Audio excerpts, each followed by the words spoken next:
환자에게서 받은 진료비를 건강보험공단에서도 이중으로 받아내는 등 진료비를 거짓 청구한 의료기관들이 적발됐습니다. 건강보험 재정을 갉아먹는 이런 행위가 끊이지 않고 있는데요. 환자들도 의료비 내역을 꼼꼼히 살펴봐야 한다는 지적입니다. 김혜은 기자입니다.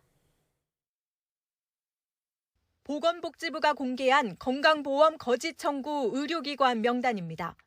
이번에 공개한 곳은 병의원과 약국, 한의원 등 모두 7곳입니다.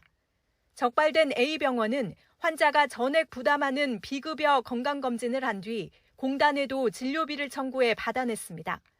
14개월 동안 무려 1,700여만 원을 챙겼습니다. B한의원은 환자에게 투약하지 않은 한약을 거짓으로 기록하고 청구하는 수법으로 26개월 동안 3천여만 원을 받아냈습니다. 보건당국은 거짓 청구 금액이 1,500만 원을 넘거나 그 비율이 20% 이상인 의료기관은 6개월 동안 명단을 공개하고 있습니다. 공개되지 않은 의료기관들까지 합한 거짓 청구 금액은 해마다 증가세입니다. 올해도 6월까지 적발된 금액만 이미 1,000억 원을 넘어섰습니다.